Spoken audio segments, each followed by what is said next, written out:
क्या ज्योतिष वाकई में प्रेडिक्शंस कर सकता है? ज्योतिष का काम ही प्रिडिक्शन करना है, ठीक है ना। तो और ये बताना कि आपके कर्म से क्या फल हुआ। ये बहुत बड़ी बहस है कि क्या ज्योतिष साइंस है या नहीं है। आम लोगों में ये स्थापित आज तक नहीं कर पाया कि ज्योतिष एक साइंस है। अब जैसे 2026 आएगा तो पहली राशियों में प्रिडिक्शन आएगी। अब एक राशि के अंदर 65 करोड़ लोग हैं, सबका एक भविष्य कैसे होगा। जो ज्योतिष आचार्य हैं, अपने आप में एस्ट्रोलॉजर्स हैं, वो भी तो एक रेमेडी बता रहे हैं ना, उपाय ही बता रहे हैं। जैसे कोई डिप्रेशन में तो हम उसको कहें कि भाई सुबह 5 बजे उठो, नहाओ धो और 25 किलोमीटर दूर जो मंदिर है उसमें जाके शिवलिंग पे जल डाल, ताकि वो थोड़ा वॉक हो जाए। उसका वॉक हो जाए या थोड़ा उसको टाइम बीत जाए, ताकि वो जगह। क्योंकि जो डिप्रेशन वाला आदमी है अधिकतर जो है रात को जगते हैं और दिन में सोते हैं। हमारे जीवन पर कैसे असर पड़ता है, जिसमें कि 2 शैडो प्लैनेट्स राहु और केतु ग्रह फल नहीं डाल रहे, कर्म फल कर रहे हैं और ज्योतिष की गणना से हम बता रहे हैं कि कर्म का क्या फल होगा। मंगल का साल है और ऐसे में युद्ध होंगे, क्या ये प्रेडिक्शंस की जा सकती हैं?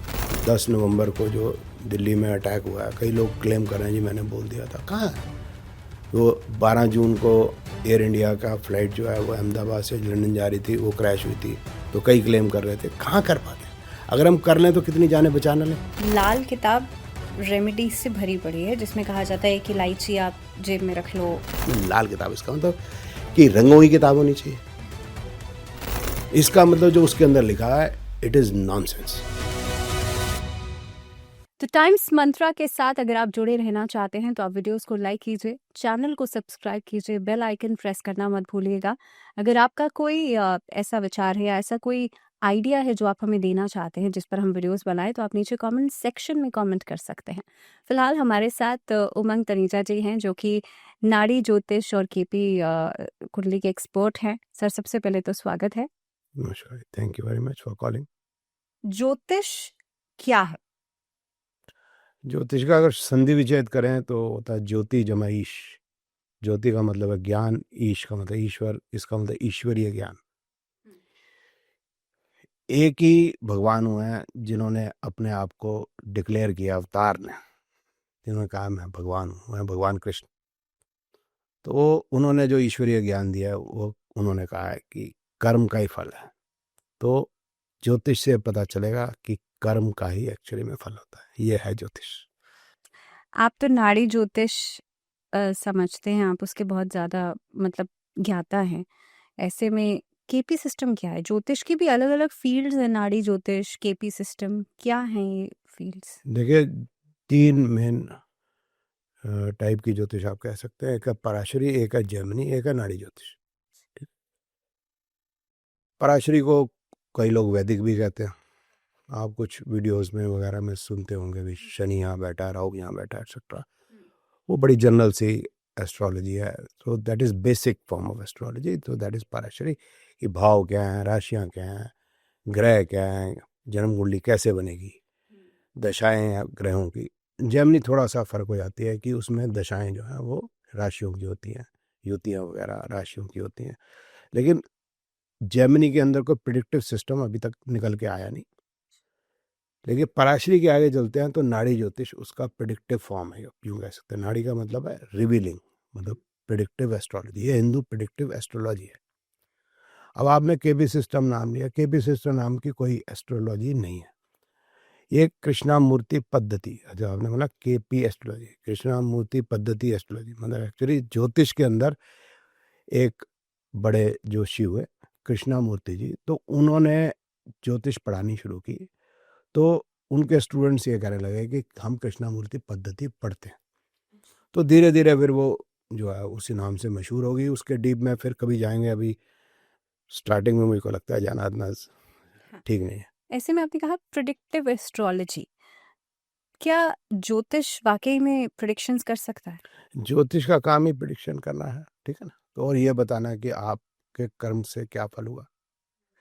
परमहंस योगानंद जी ने कहा, अपनी उनकी पुस्तक है ऑटोबायोग्राफी ऑफ अ योगी, उसमें वो कहते हैं child is born on the day and that hour when the celestial rays are in mathematical harmony with individual karma. कहने का मतलब है कि उसके कर्म के हिसाब से उसका जन्म होगा जब ग्रहों की स्थिति ऐसी होगी कि पिछले कर्म का उसको फल मिले। तो पिछला कर्म कौन सा? पिछले जन्म का कर्म, ठीक है। फिर आगे वो कहते हैं his horoscope is a challenging portrait revealing unalterable past and probable future result. तो अभी जो जन्म कुंडली है हॉरोस्कोप उसका बना है, उसमें पास्ट तो चेंज नहीं किया जा सकता, लेकिन जो उसका जो फ्यूचर है वो श्योर नहीं है, जो वो प्रोबेबल है। प्रोबेबल का मतलब उसके कर्म उसमें जुड़ेगा।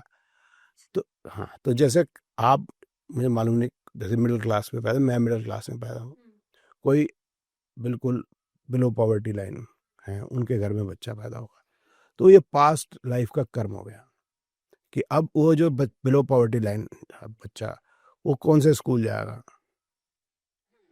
ठीक है ना। उसको स्टार्ट क्या मिला, एक हो गया कि मल्टी मिलियनर के घर में पैदा हुआ, तो वो कौन से स्कूल जाएगा, पिकनिक कहाँ जाएगा, तो वो पास्ट लाइफ हो गया। अब उसका कर्म है कि उससे आगे जाएगा या पीछे जाएगा, ये है ना? ऐसे में आपने यहाँ पे एक बहुत ही कैची पॉइंट मुझे दिया। आपने कहा कि प्रोबेबल है फ्यूचर, यानी कि सर्टेनिटी नहीं है अभी। लेकिन ज्योतिष तो ये बता दिया जाता है ना, ज्योतिष में कुंडली देख के कि आपके साथ ये होगा, ये होगा, ये होगा। तो फिर वो प्रेडिक्शंस कैसे की बहुत जाती? बहुत सही आपने बात पकड़ी जाके, लेकिन कुछ चीजें ऐसी हो जाएंगी जो हमारे हाथ में होंगी। जैसे महाभारत के युद्ध के अंदर शुरुआत में ही अर्जुन जो है उसका, मैं नहीं कहता कॉन्फिडेंस लूज हो गया, मैं ये कहता हूँ वो डिसाइड नहीं कर पा रहा था कि मैं अपने भाइयों से, अपने पितामह वगैरह से, गुरुओं से लड़ूं कि ना लड़ूं। तो अगर वो ना लड़ता तो आज हम मानवता, मतलब आज मानवता वो नहीं होती, मानवता होती ही नहीं, मुझे लगता है कि लड़ाई का one of the main reason was Draupadi का चीरहरण करने की कोशिश। अगर महारानी की हो सकती है तो इसका मतलब हर स्त्री की हो सकती है। उसी के लिए लड़ा अर्जुन, या पांडव उसी के लिए लड़े। तो इसीलिए आज हम कंजक पूजते हैं, नहीं तो फिर नहीं पूज रहे होते। फिर आज क्या होता, तो there is something which is still in our hands, it is not totally bhagya. हम भी तो कुछ कर रहे हैं, आप जो है वो पॉडकास्ट कर रहे हैं, काम कर रहे हैं, तो ना करें, घर में बैठे तो फिर नहीं मिलेगा ना सब कुछ। ऐसे में क्योंकि आपने कहा कि इंसान कुछ नहीं भी कर रहा है तो भी कोई ना कोई कर्म तो कर ही रहा है ना, सोच रहा है तो वो भी कर्म ही है। तो क्या वो भी हमारे प्रारब्ध में जुड़ता जाता है? ये सोचना कर्म नहीं है ना, सोचना तो लेकिन डिसीजन है। अच्छी सोच या बुरी सोच नहीं, कहीं दैट कर्मों में नहीं आता। That is I agree to that, but hmm, सोचने के बाद कुछ करना ना, बैठते अच्छा, बैठे तो सोचते थोड़ा रहना है। अच्छा, ठीक है। ऐसे में क्योंकि ज्योतिष अपने आप में एक बहुत बड़ी साइंस है। अब मैं इस पे साइंस है पे क्वेश्चन मार्क लगा रही हूँ, क्योंकि ये बहुत बड़ी बहस है कि क्या ज्योतिष साइंस है या नहीं है। भारत जैसे देश में हम रहते हैं, आर्यभट्टा भी एस्ट्रोलॉजर थे। कि आपका क्या मानना है? नहीं, मैं तो पढ़ाता हूँ साइंस, ज्योतिष साइंस पढ़ाता हूँ, तो मैं कैसे मानूँ कि नहीं ज्योतिष साइंस नहीं है। बट ये बात ठीक है कि मेरा जैसा आदमी जो 98 से ज्योतिष पढ़ा रहा है, आम लोगों में ये स्थापित आज तक नहीं कर पाया कि ज्योतिष एक साइंस है। 96 की बात है शायद, तो मैं बेंगलोर में था, तो एक कॉन्फ्रेंस में था, तो कॉन्फ्रेंस के चीफ गेस्ट चिदम्बरम साहब थे। तो उन्होंने अपना जो लेक्चर जब शुरू किया, उसमें बोला शुरुआत में ही, believers non believers and non believers believers. कहने का मतलब कुछ तो बिलीव करते हैं, कुछ नॉन बिलीवर्स है, और नॉन बिलीवर्स एक दिन बिलीवर हो जाते हैं जब उनका बुरा समय आता है। ठीक है, वो तो ठीक है, वही बात। लेकिन बात यह है कि क्यों हम इसको एज अ साइंस प्रूव नहीं कर पा रहे। क्योंकि अब हम देखते हैं मीडिया वगैरह में, तो ये देखते हैं कि अखबारों के अंदर, मैगजीन्स के अंदर, वीडियोस में, यूट्यूब में, सब जगह, गूगल पर, अब जैसे 2026 आएगा तो पहली राशियों पे प्रिडिक्शन आएगी।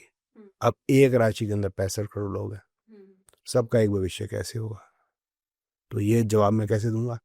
लोग तो मुझको यही कहेंगे जी आप ज्योतिष पढ़ाते हैं, राशि प्रिडिक्शन है आप, तो ठीक नहीं है, क्योंकि एक्चुअली में दो ट्विंस डिफरेंट है।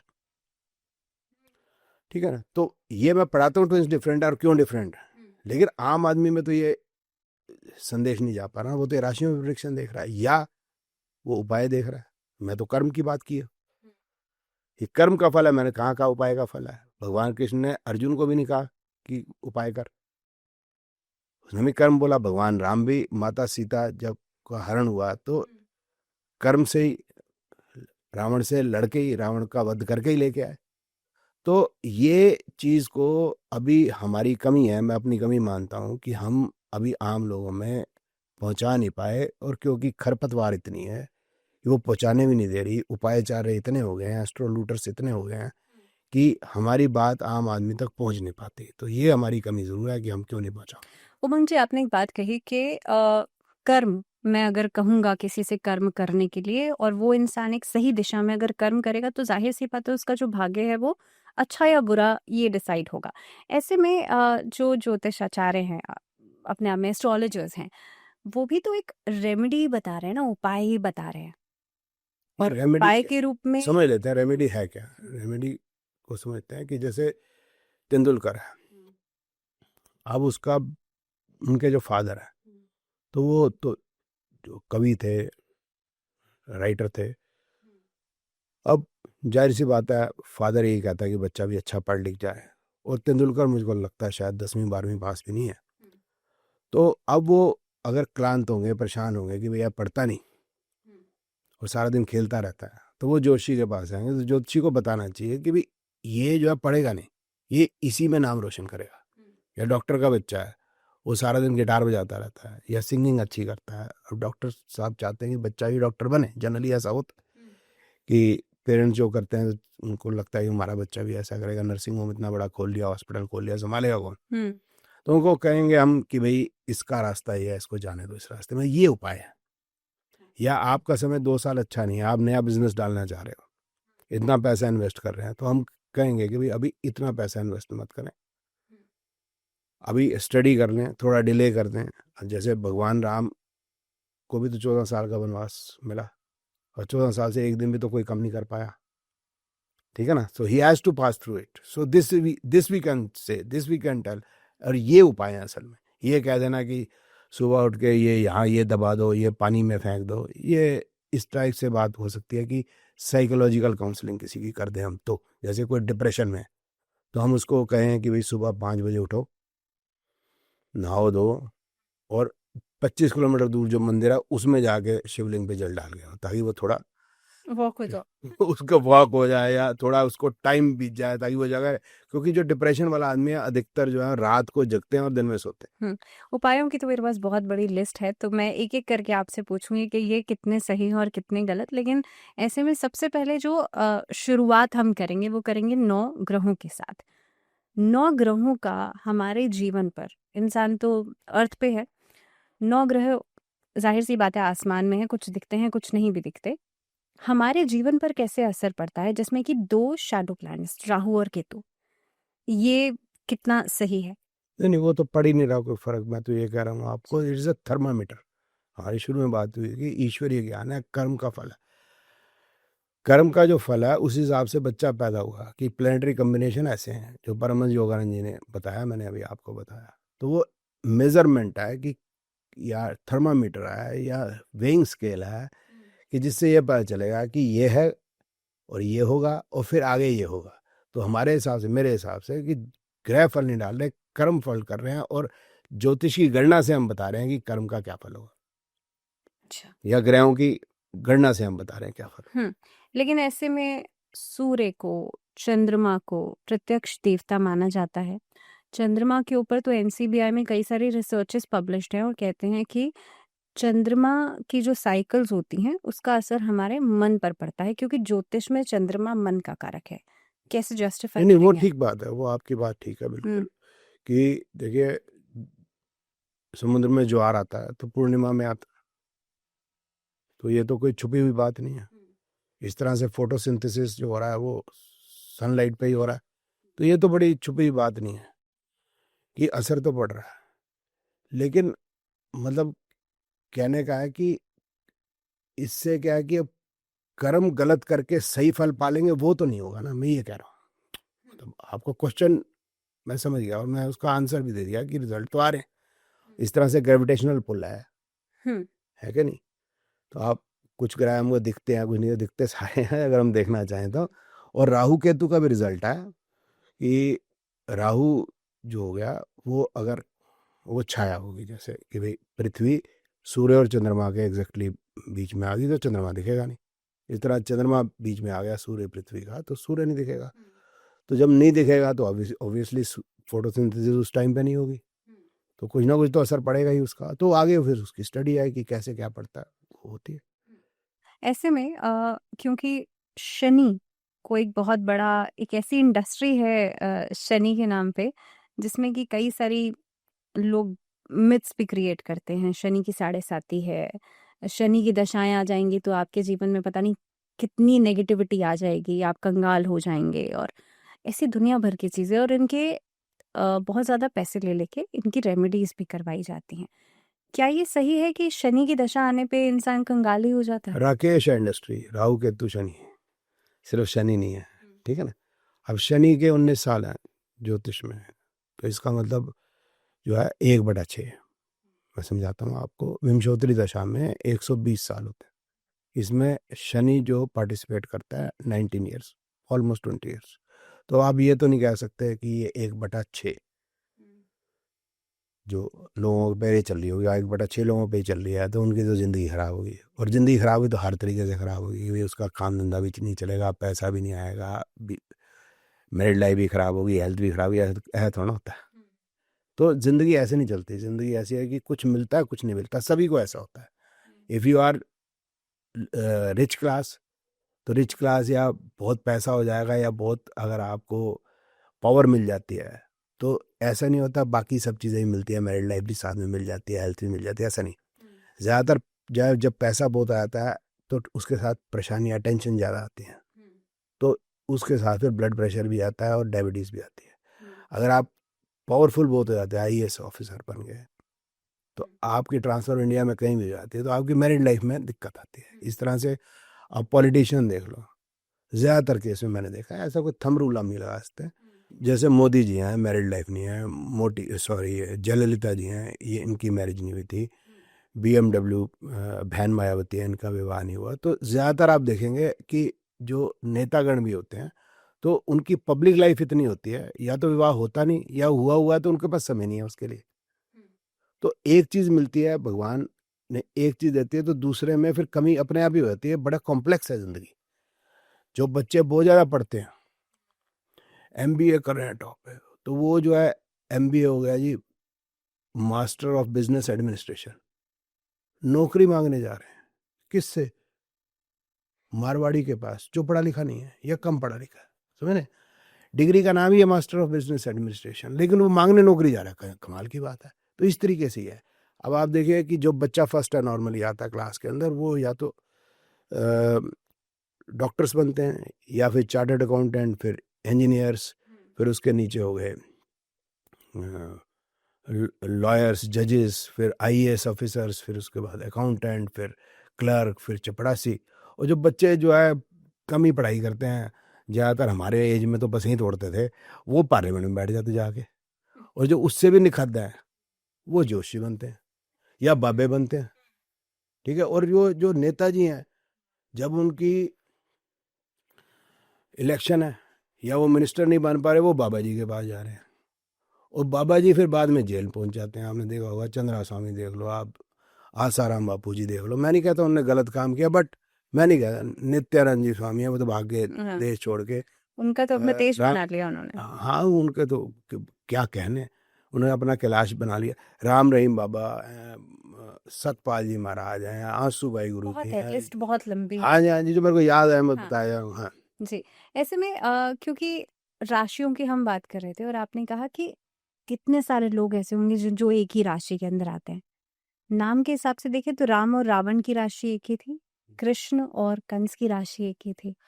तो कैसे जस्टिफाई करेंगे? क्योंकि रोज लोग डेली प्रेडिक्शन सुनते हैं, लोग हॉरोस्कोप सुनते हैं, ये गलत है ना तो दीदी, कनेक्ट कैसे करते हैं लोग? ये गलत है ना, हम क्या करें। लेकिन लोग ये भी कहते हैं कि हमारे लिए सही है, सही प्रेडिक्शन है। नहीं नहीं, वो एक आध के लिए हो जाएगी। अब मैं जैसे इलायची वाला बाबा बन जाऊँ, 15 दिन, सॉरी 100 में से 15 लोगों का तो काम हो ही जाएगा। क्योंकि उमंग जी, ये इंडस्ट्री बहुत बड़ी है। ज्योतिष में अपने आप में एक बहुत बड़ी इंडस्ट्री है, जिसमें कि बहुत पैसा भी सुनने में आता है। और एक छोटे से उपाय के अलग-अलग दोष बता दिए जाते हैं। मान लीजिए शनि का कोई दोष है, अंगारक दोष है, गुरु चांडाल दोष दोष है। ये दोष बता के बहुत बड़े-बड़े रेमेडीज़, बहुत बड़े-बड़े उपाय किए जाते हैं। क्या इनके पीछे कोई लॉजिक है? क्या इन रेमेडीसिंग आप उपायों से चीज़ें ठीक होती आप शब्द ही देख लो, इलॉजिकल शब्द है, गुरु चंडाल। हाँ बताया, मैं मैथमेटिक्स का टीचर है, मुझे क्या लेना देना, वो बंगाली है, वो हरियाणवी है, वो क्या है, मुझे क्या लेना देना। जाति न पूजे साधु की, पूछ लीजिए ज्ञान, मोल करो तलवार का, पड़ी रहना तुम्हें, क्यों मैंने पूछना उनकी जाति। गुरु चंडाल, nonsense, you are talking nonsense. गुरु में देखो ना, आपने सीखना क्या, तुम क्या देखने जा रहे हो। फिर ये कह रहे हैं गुरु राहु इकट्ठा हो गया तो गुरु चंडाल हो गया, गुरु काम नहीं कर पाएगा। अबे गुरु राहु, राहु चंडाल कह रहे हैं, ये वो गुरु जी को तो गुरु कह रहे हैं। अब मेरे को बताइए आप कि गुरु जो है वो राहु को कंट्रोल करेगा या राहु गुरु को करेगा। गुरु राहु को कंट्रोल ही नहीं कर सकता, फिर किस बात का राहु, अब किस बात का गुरु है। तो ये बातें बड़ी अजीब अजीब सी करते हैं, मैं तो बात ही समझ नहीं आती। फिर कुछ भी बोल देंगे, गुरु जो है वो केसर है, वो जो राहु है वो हींग है, हींग की गंज हो जाएगी, नॉनसेंस बातें, यूजलेस। फिर अंगारा की योग, अब नाम ही ऐसे अंगारा, पता नहीं कौन से आग लग लेगी। इस साल भी बता रहे थे कि मंगल का साल है, आग लगेगी, पता नहीं, बारिश इतनी हुई है, बाढ़ ही बाढ़ थी। हुँ। ये आपने बहुत अच्छी बात कही। 2026 आ रहा है या 2024 में भी कहा गया था कि भाई मंगल का साल है, ऐसे में 25 ही मंगल 25 में मंगल का साल है और ऐसे में युद्ध होंगे। क्या ये प्रेडिक्शंस की जा सकती हैं? नहीं, वो कर दें फिर पहले। अभी कई कई लोग क्लेम कर रहे हैं कि 10 नवंबर को जो दिल्ली में अटैक हुआ है, कई लोग क्लेम कर रहे हैं जी मैंने बोल दिया था। कहाँ है वो? 12 जून को एयर इंडिया का फ्लाइट जो है वो अहमदाबाद से लंदन जा रही थी, वो क्रैश हुई थी, तो कई क्लेम कर रहे थे। कहाँ कर पाते हैं? अगर हम कर लें तो कितनी जानें बचा न लें, तो पहले बोल दो। अर्थ को एक क्लेम कर लेते हैं, बाद जब हो जाते हैं उसके बाद में क्लेम करते हैं, पहले कोई नहीं क्लेम करा। बोलो ना कि भाई लाल किले से 300 मीटर दूर पे कोई कार होगी, उसके अंदर ब्लास्ट होगा, या आप बोलो जी दिल्ली में फलानी जगह पे ये 3 4 5 दिन के अंदर कोई टेररिस्ट अटैक हो सकता है। बोल सकता है कोई? या बोला कोई? किसी ने नहीं बोला। एक आए बोला आंटी जी ने कि किसी ऐतिहासिक इमारत के अंदर कुछ कुछ आग सी लगेगी या समथिंग समथिंग। अब वो आज सुबह क्लेम कर रही थी कि ये मैंने देखो कह दिया। अबे कौन सी ऐतिहासिक इमारत? हिंदुस्तान के अंदर तो हजारों तो इमारतें हैं, एक जिंदगी में आदमी देख ही नहीं सकता। तो कौन सी इमारत उसके अंदर भी नहीं हुआ, 300 मीटर दूर हुआ। तो इस तरह से बातें। अर्थक्वेक आएगा, कहाँ आएगा भाई? जापान में आएगा, म्यांमार में आएगा। अब म्यांमार में जो आया था, मेरे ख्याल अगर मैं डेट सही याद है 27 मार्च 2025 को, तो ये छातियाँ पीट रहे थे बैंकॉक के लिए, क्योंकि हमारे दिल तो बैंकॉक के लिए रोते हैं ना, तो म्यांमार में तो रोते नहीं, और बैंकॉक में हुआ कुछ नहीं। लेकिन क्या ये पॉसिबल है? ये कहाँ पॉसिबल है? ये कर नहीं ले कर तो सकता कोई कर प्रेडिक्शन। लें, तो फिर तो मौसम विभाग वाले तो उसके मतलब से मुंह वैसे हीरों से भर देंगे। और मतलब आप देखिए ना कि कितने जाने बच सकती हैं। कर सकते तो कर ले। रशिया यूक्रेन के ऊपर भी प्रेडिक्शंस की गई थी, मंगल का साल है तो युद्ध होगा, या आपने कहा कि भूकंप बहुत ज़्यादा आएंगे, मंगल जो है भूमि का कारक है। इस तरीके की अलग-अलग प्रेडिक्शंस की गई थी। ये कितनी सही नहीं है? नहीं, यूक्रेन का युद्ध तो जो काफी साल से चल रहा है ना, अभी ये थोड़ा ना कि इस साल से चल रहा नहीं, है। कहा था कि रशिया और यूक्रेन के बीच में टेंशन्स और बढ़ेंगी। नहीं नहीं, बढ़े घटेंगे, मेजरमेंट कहाँ से पता चलेगा? हमें यहाँ इंडिया बैठे कहाँ से पता चलता है? ये तो जो है नेशंस या जो सबकी जो सिक्योरिटी एजेंसीज वो हिसाब किताब लगाती हैं कि बड़ी है घटी है। हमें कैसे पता कितने बम मारे हैं, किस पोटेंसी के बम मारे हैं, कितने टैंक लगे हैं? मुझे क्या मालूम, आपको क्या मालूम? ऐसी आवाज बातें हैं। तो उमंग जी, ये ज्योतिष से क्या हम मास लेवल प्रेडिक्शंस? हाँ, ये आपका क्वेश्चन सही आ गया। तो दो टाइप की ज्योतिष है, एक को कहते हैं मुंडेन एस्ट्रोलॉजी, हिंदी में मैदनी ज्योतिष, एक होगी इंडिविजुअल बेस्ड। जो मुंडेन एस्ट्रोलॉजी है वो की जो परसेंटेज सक्सेस है ऑलमोस्ट 0% है। यहाँ तो हम अर्थ को एक बता सकते हैं, मैं अर्थ को एक बता दूंगा, मैं भी बता दूंगा, और ये भी बता दूंगा इंडिया में इस डायरेक्शन में, but direction doesn't help me. ये मैं बोलूँ जी नॉर्थ में है, तो नॉर्थ में कहाँ? उत्तराखंड में है, हिमाचल में है, कश्मीर में। जब बता ही नहीं सकता, फिर ये नहीं बता सकता कि उसका जो एपिसेंटर एग्जैक्टली जैसे मैंने बताया वो नहीं बता सकता, फिर मैं ये नहीं बताता किस रिक्टर स्केल का आएगा, और 2 4 के तो वैसे ही आते रहते हैं, 4 का तो फील भी नहीं होगा आपको। तो फिर जब नहीं बता देते फिर हवा में बातें करनी। फिर ये जी कि जो इस साल किसी ने बताया था कि इतना पानी बरसेगा, किसी ने बताया, वो तो सब ये बता रहे थे मंगल का साल है तो आग लगी, तो नहीं बताया जा सकता। हाँ, थोड़ा बहुत अगर आपको जियो पॉलिटिक्स का आइडिया हो और एक आइडिया भारत देश का लीडर जो हो गए मोदी जी हो गए या होम मिनिस्टर का आइडिया हो, और अगर वाकई में उनकी जन्म कुंडली मिल जाए तो yes we can say something. But जिस तरह से ये प्रिडिक्शन कर रहे हैं आप हिसाब लगा लेना, प्रिडिक्ट जब हो जाता है कुछ उसके बाद पता चलता है कि फलाने ने ये कहा था या नॉस्ट्राडामस ने ये कहा था। नॉस्ट्राडामस का भी बाद में पता चलता है, पहले नहीं पता चलता। नॉस्ट्राडामस को कोई नहीं पूछ रहा होता, बाद में पता चलता हाँ जी नॉस्ट्राडामस ने कहा। कौन नॉस्ट्राडामस? हम यहाँ बैठे हैं, इटली में था जी, प्राणी का हवा में बातें। यह बाबा वेंगा ने कहा था। कौन सा बाबा वेंगा? दिखता ही उसको कुछ नहीं। या एक ऑक्टोपस ने कहा था, पता नहीं कैसी कैसी बातें करते हैं। रेमेडीज की बात कर लेते हैं। लाल किताब रेमेडीज से भरी पड़ी है, जिसमें कहा जाता है कि इलायची आप जेब में रख लो, या चांदी की गोली रख लो। हाँ, या अलग अलग तरह की बातें बताई जाती हैं। क्या ये सही है? पॉसिबल? रेमेडीज की किताब है तो उसका नाम क्या होना चाहिए? मैथमेटिक्स की 10वीं क्लास की किताब है तो उसका नाम क्या होना चाहिए? मैथमेटिक्स सीबीएसई, ऐसा कुछ, according to CBSE. Nehru ji की किताब डिस्कवरी ऑफ इंडिया, तो इसमें हमें कुछ he has discovered something of about India, तो हमें ये भी समझ में आया कि नेहरू जी जो है उनका भारत देश से कोई लेना नहीं देना नहीं था, क्योंकि वो इंडिया को डिस्कवर कर रहे हैं। इसका मतलब इंडिया के बाहर रहते होंगे, तो ये समझ में आ गया कि आदमी की साइकी क्या है, आपको पता चल गया लेखक की साइकी क्या है। इस तरह से गांधी जी की किताब है भाई एक्सपेरिमेंट्स विद ट्रुथ, इससे समझ में आ गया गांधी जी की साइकी का भी पता चल गया कि ट्रुथ को उनको एक्सपेरिमेंट किया, इसका मतलब इससे पहले क्या कर रहे थे आप। तो किताब के नाम से पता चल जाता है कि किताब लिखने वाला ने लिखा क्या। Was he serious to write the book? He was not serious, because उसने लाल किताब, इसका मतलब कि रंगों की किताब होनी चाहिए। इसका मतलब जो उसके अंदर लिखा है it is nonsense. It's simple as that. Simple होगी बात, किताब खोलने की जरूरत ही नहीं है। मैं तो किताब खोलते ही नहीं, किताब के नाम से बता देता हूँ किताब देखा।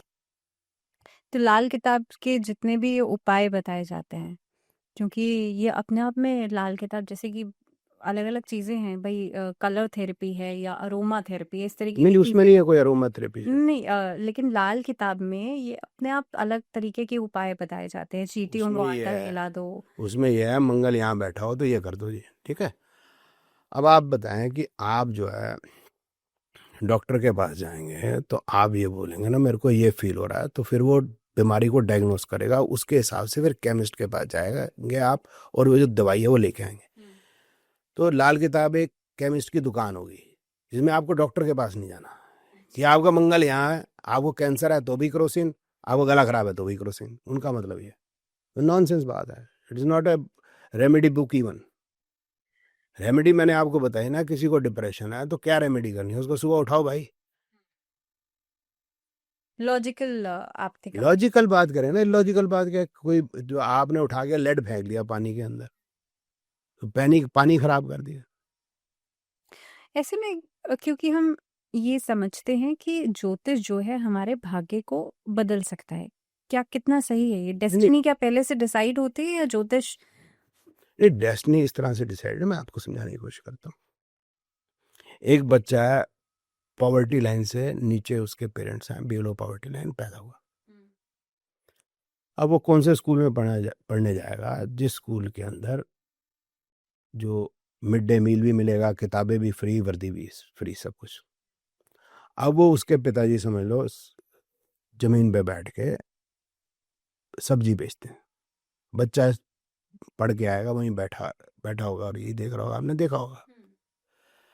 अब एक लड़की जा रही है कार के अंदर कुत्ता लेके, उसको वो जब देखेगा तो उसको क्या देखेगा?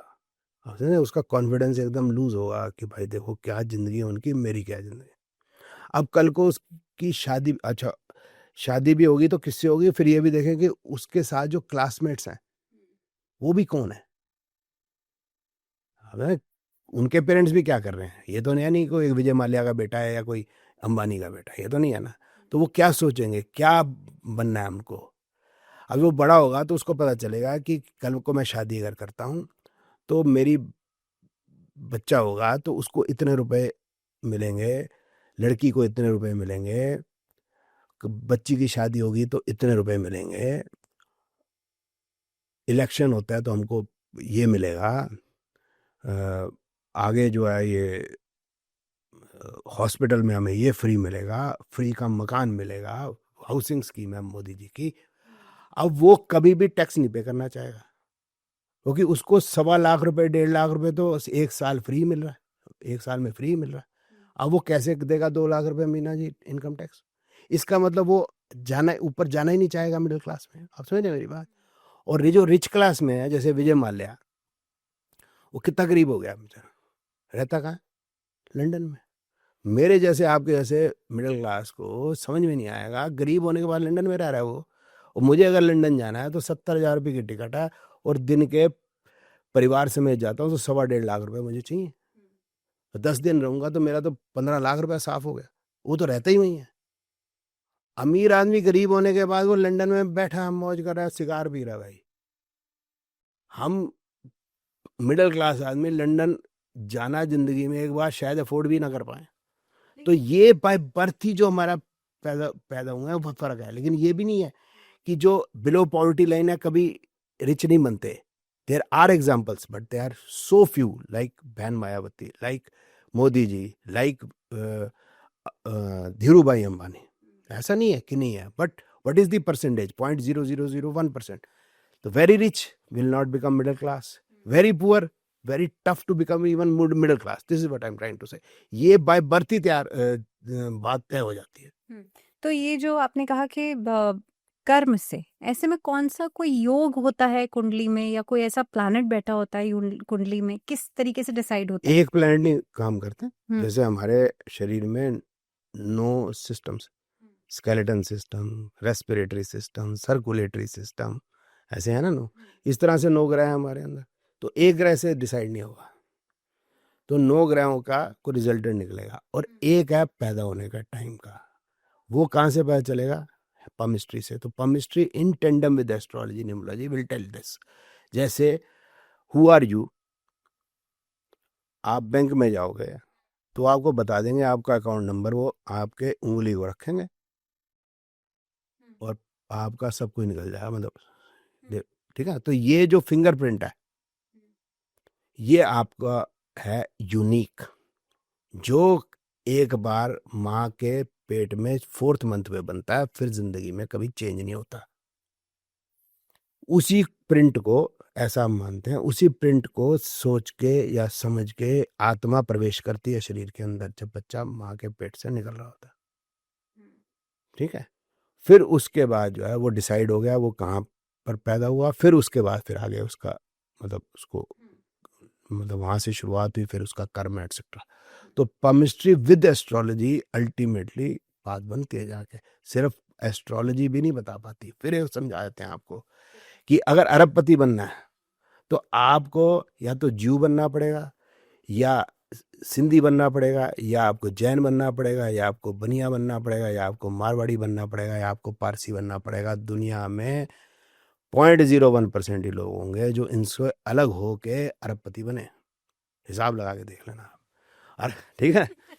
और आपको लिटरेचर और म्यूजिक में जाना है तो आपको पॉसिबिलिटी ज्यादा है कि आप बंगाली बनो या नॉर्थ ईस्ट। आपने पामिस्ट्री की बात की, आपने न्यूमरोलॉजी की बात की। पामिस्ट्री क्या है, कैसे समझ सकते हैं? नहीं, वही हो गया कि जो 50% is our fingerprints, then first 8 years of your life जो है that is the shape of the hand. तो वो भी बहुत बड़ा असर डालती है। 25% ऑफ योर लाइफ उस पर डिपेंड कर जाती है। फॉर एग्जाम्पल कि कोई पैदा होता है गांव के अंदर, 8 साल के अंदर गांव में कुछ खास चेंज नहीं आएगा। कोई रेलवे स्टेशन बड़ा नहीं बनने वाला, लोग इतने नहीं है, कोई एयरपोर्ट नहीं बनने वाला, कोई बड़ी यूनिवर्सिटी नहीं खुलने वाली। यही है कि स्कूल 5वीं तक है तो 8वीं तक हो जाएगा। मतलब बहुत ज़्यादा चेंजेस नहीं है। लोगों के कपड़े भी बहुत ज़्यादा चेंज होंगे। वहाँ के आस पास जो है जो भी वेजिटेशन होती है उसी में लोग अपना जो है गुजर बसर करते हैं। तो खाने की बहुत वैरायटी नहीं है। यही आप उसको छोड़ो कि वो बच्चा जो है गुड़गांव में पैदा होता है, अब उसके माँ एक दिन तो साउथ इंडियन खाने जा रहे हैं, दूसरे दिन वो जो है चाइनीज़ खाने जा रहे हैं, दूसरे दिन मतलब हफ्ते में 15 दिन में फिर जाए कि वो फलानी दिल्ली कैसी है, ढिगानी दिल्ली कैसी है, ये वाले कपड़े हैं, ये वाले वो है, ये कार चेंज होगी, ये मोबाइल चेंज हो गया। सो मेनी चेंजेस दे सी। तो वो बच्चा जो है, जो 0 से 8 साल तक जो देखेगा, वो अब शहर वाला चेंजेस के लिए उसका माइंड तैयार है। कोई भी चीज़ चेंज होगी फट मतलब उसको अडेप्ट कर लेगा, लेकिन गांव वाला नहीं करेगा। और गांव वाला जो अड़ गया और उसने दिल्ली बॉर्डर रोक लिया, तो वो 2 साल बैठे ही रहेगा। बड़े हाथ जोड़ने वाले, भैया जाओ, नहीं हम शहर वाले कहाँ से कर सकते हैं। लेकिन हाथ की जो लकीरें हैं केमिस्ट्री वो की 25% प्रिडिक्शन देती हैं आगे। तो ये पहला 50% आपके हो गया प्रिंट्स, 25% हो गया shape of the hand 0 to 8 years। बाकी जो ये लाइनें बदलती रहती हैं विद टाइम, वो अच्छा, हमारा ये कर्म, बदलती रहती हैं। यस बदलती रहती हैं। हाँ। इसमें भी है कि 4 लाइन है, उनको बदलना कठिन है। तो इसमें अर्थ, वाटर, एयर एंड फायर। तो इसके अंदर अर्थ लाइन सबसे मुश्किल है बदलनी। बाकी वाटर लाइन का तो 24 घंटे इंडियंस का तो बदलते ही रहता है। मतलब वो हो गया हमारा इमोशंस, एयर हो गया हमारी सोच, फायर हो गया what we do from morning till evening. तो वाटर बड़ी जल्दी जल्दी बदलती है, इमोशन अप डाउन बड़ी तेजी से होते हैं। अर्थ तो हो गया मतलब भारी, बड़ा मुश्किल है बदलना। लेकिन छोटी छोटी लाइनें चारों को छोड़ के वो बड़ी तेजी से बदलती हैं। अच्छा, कई लोग हाथ देख करके ये प्रेडिक्शन भी कर देते हैं कि आपकी कितनी शादी होंगी, किससे शादी होगी। क्या ये प्रेडिक्शन हो किससे सकती है? शादी तो कैसे बताएंगे, इट्स नॉट पॉसिबल कि भाई। पर कितनी शादी होंगी ये नो, बताया आई जा डोंट सकता think so it is so easy to tell कि कितनी आज शादी होंगी। हाँ, ये जरूर है कि मैरिड लाइफ ठीक ना हो, एक शादी टूट जाए तो दूसरी शादी हो जाए, ये बताना संभव है। बाकी कोई बता सकता है, मैं चैलेंज नहीं करता, but quite tough even in palmistry. ठीक है ना, पामिस्ट्री ज़्यादा डेप्थ में जाती है। जैसे एस्ट्रोलॉजी, न्यूमरोलॉजी से हम ये तो बता देंगे कि वही बच्चा कलाकार बनेगा। पामिस्ट्री डेप्थ में बताएगी कि कौन सी कला, गिटार बजाएगा, तबला बजाएगा, गाना गाएगा, डांस करेगा, स्कल्पचर बनाएगा, पेंटिंग करेगा, शेफ बनेगा। तो इसमें भी वैरायटी है ना। केमिस्ट्री वो डेप्थ तक जाएगी। इस तरह से लव अफेयर है, वो हम बता देंगे। लेकिन एस्ट्रोलॉजी और न्यूमरोलॉजी के अंदर ये नहीं पता चलता LGBTQ, वो हाथ से पता चलता है। ठीक है। न्यूमरोलॉजी की हम बात करें, न्यूमरोलॉजी यानी कि नंबर्स से कैसे प्रेडिक्शंस की जा सकती हैं, कैसे की जा सकती है, मेरा सवाल ही है। तो ये नो नंबर नहीं है, नो प्लैनेट्स एक्चुअली। तो हमने कोड वर्ड रख लिया, अभी 9 मार्स है, 7 है केतु है, समथिंग लाइक दैट। ठीक है, तो इसका एक चार्ट बनता है। जैसे मोदी जी का करें 17 अगस्त 1950, तो 17 हो गया 17, 17 को फिर हम ऐड कर लेंगे 8, फिर सितंबर 9, फिर 1950, 19 को छोड़ देंगे क्योंकि 100 साल बच्चे वही पैदा होने हैं। फिर 50 का 5, इन सबको टोटल करके फिर एक और 5। तो मोदी जी का हो गया 1, 7, 8, 9 और 2 5। तो अब इससे हम उनका नेचर पहले तो डिस्क्राइब करेंगे, what type of person is. अब यह है कि जिस दिन मोदी जी पैदा हुए बहुत सारे लोग पैदा हुए, सारे प्रधानमंत्री तो बनेंगे नहीं, बट एक बेसिक नेचर में कुछ सिमिलरिटीज होंगी।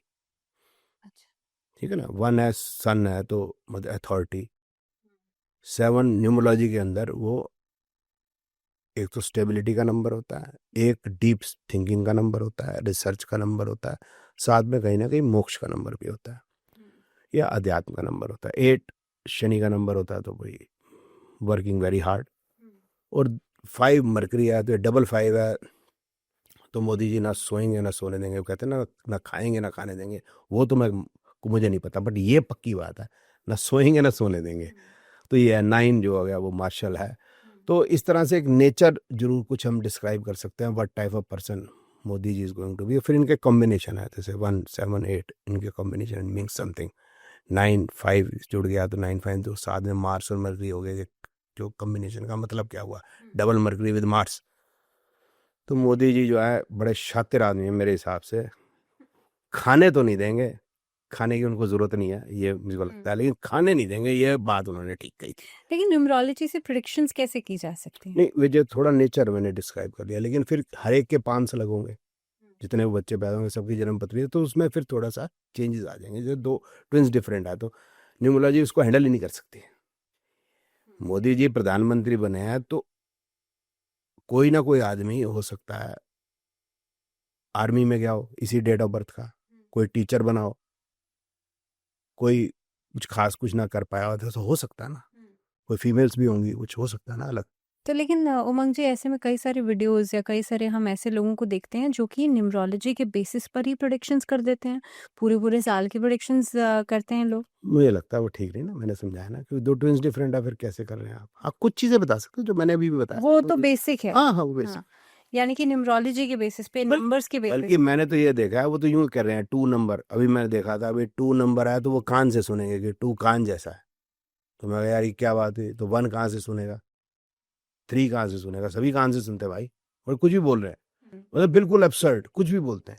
हाँ, यानी कि न्यूमरोलॉजी से अगर प्रेडिक्शन करनी है या आपको जो भी समझाना है, ऐसे में एस्ट्रोलॉजी की ज़रूरत पड़ेगी ही पड़ेगी। हाँ जी, एस्ट्रोलॉजी के पास कुछ चीज़ें ज़्यादा हैं जो स्ट्रांगली प्रेडिक्ट की जा सकती है कि 9 इवेंट ऑफ लाइफ है। हेल्थ, सबसे पहले हेल्थ है, फिर बच्चे को पढ़ाते हैं एजुकेशन, फिर प्रोफेशन, फिर मैरिज, फिर चाइल्ड बर्थ, फिर ट्रैवल, फिर लिटिगेशन, प्रॉपर्टी, व्हीकल परचेज, ये सब है ना। तो ज्योतिष के अंदर ज़्यादा हम अच्छा बता सकते हैं health, major health problems, marriage and child birth. लेकिन अगर हम ट्रैवल, उसमें खास मेन क्वेश्चन है पंजाबियों के लिए, कनाडा का वीज़ा कब मिले? हाँ, कनाडा का वीज़ा कब मिलेगा ना। फिर पीआर और सिटीजनशिप, वहाँ मेरे को न्यूमरोलॉजी की हेल्प लेनी भी पड़ेगी। फिर इसके बाद लिटिगेशन में भी ले लूँगा तो अच्छा रहेगा, प्रॉपर्टी में भी ले लूँगा तो वो अच्छा रहेगा। इस तरह से up and down in profession, और साथ में एजुकेशन और प्रोफेशन में नंबर कितने आए, एजुकेशन में नंबर कितने आएंगे, वो तो हो गया हमारा ज्योतिष का क्षेत्र। लेकिन एजुकेशन और प्रोफेशन में लाइन ऑफ प्रोफेशन जो है वो मैं अगर न्यूमरोलॉजी ऐड कर लूँगा तो और बेहतर हो जाएगा। तो इस तरह से होता है। और फिर बहुत डेप्थ में जाना, जैसे मैंने आपको बताया था कि किसी का सेक्सुअल बिहेवियर है तो उसमें बहुत डेप्थ में जाना है, तो कुछ चीज़ें जो है हम पमिस्ट्री से ही बता सकते हैं, बाकी से नहीं बता सकते। इस तरह से हाथ के अंदर हम कौन सी कला में जो आगे जाएगा वो बता सकते हैं। सब केमिस्ट्री में कुछ ऐसी खास चीज़ें।